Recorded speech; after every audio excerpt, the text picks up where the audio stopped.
Hi, this is Taryn Grome, editor of Pharma Voice. We met with numerous inspirational thought leaders at this year's DIA annual conference as part of our Editors Take video series. I hope you enjoyed this discussion. In this episode, Taryn meets with Michelle Longmire, MD, co-founder and CEO, Medable. We're happy to have Dr. Michelle Longmire here with us at the 2019 DIA annual conference. Welcome. Thank you. It's great to be here. I can't believe we're already back at DIA this year. I know, and we're in beautiful San Diego, so there are worse places to be. Absolutely. Dr. Longmire, please describe the value digital solutions bring to the industry.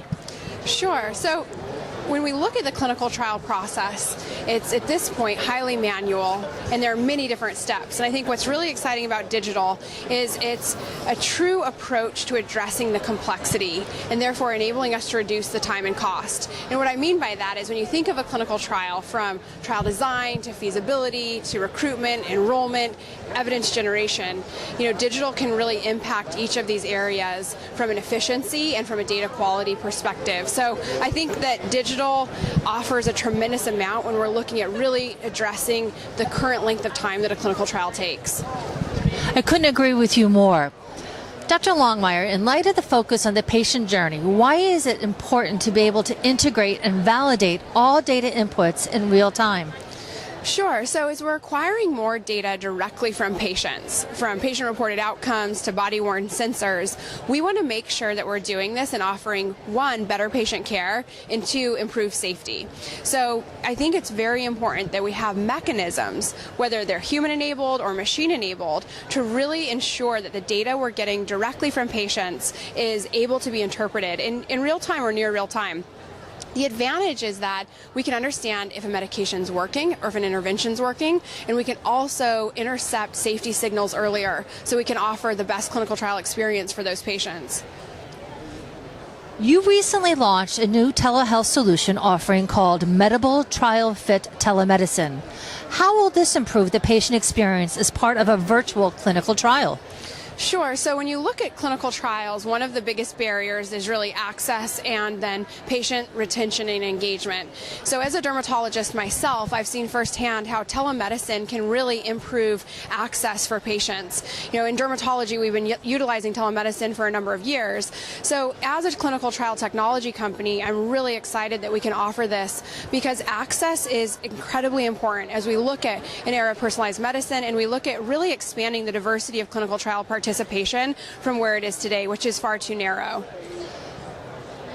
We can't open a magazine or a newspaper these days without talking about AI and machine learning. Talk to me about how these technologies are poised to change the landscape, and what are some of the pros and cons? Absolutely. So machine learning and AI, we're already seeing the benefits. When you look at, image analysis and new studies that show, one of the ones I was involved in at Stanford was how machine learning can be applied to images of skin cancer and can actually outperform a board-certified dermatologist.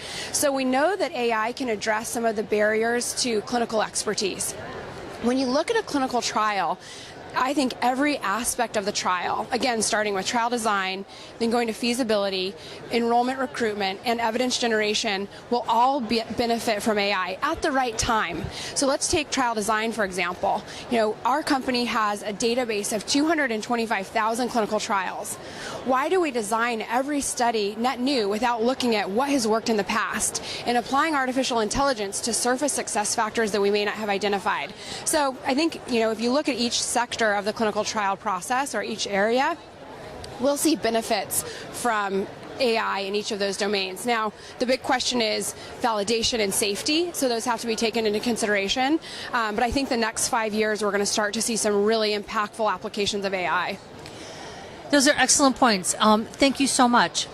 One of the questions that came to my mind was in our conversation is, when we look at how long the drug development process is, should drug developers and their partners start looking at integrating technology right from the beginning? Everyone's on their cell phone. Medicine development today should reflect what's going to be in the future, yes? Absolutely. And I think, the attention has gone to virtual trials, but I'd say digital trials or data-driven and digitally enabled trials are where we're going to be able to make this progress. around the timeline, and where we can say from the very beginning, let's incorporate data and digital so that we find the right patients, we enroll them faster, we make it a consumer experience, we meet them where they are, research anytime, anywhere, and then we capture much higher quality, true to life data. So yeah, I really believe that we're on the edge and a cusp of a major transformation. It's exciting.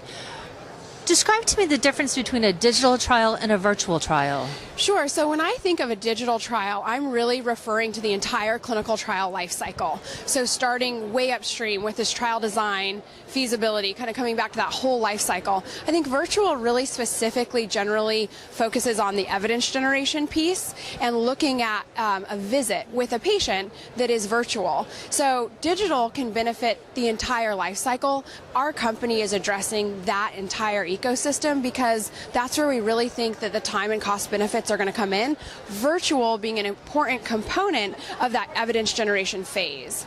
Thank you. So we could think of digital as the umbrella and virtual as one of the spokes in that. Exactly. Fantastic. Exactly. Thank you so much for your time and joining us for our Thank podcast you. program. Yeah, thank you. It's wonderful to see you here at DIA. For more information on this topic, visit our Thought Leaders website. For more Editors Take videos from the DIA Annual Conference, visit www.pharmavoice.com. Thanks for joining us.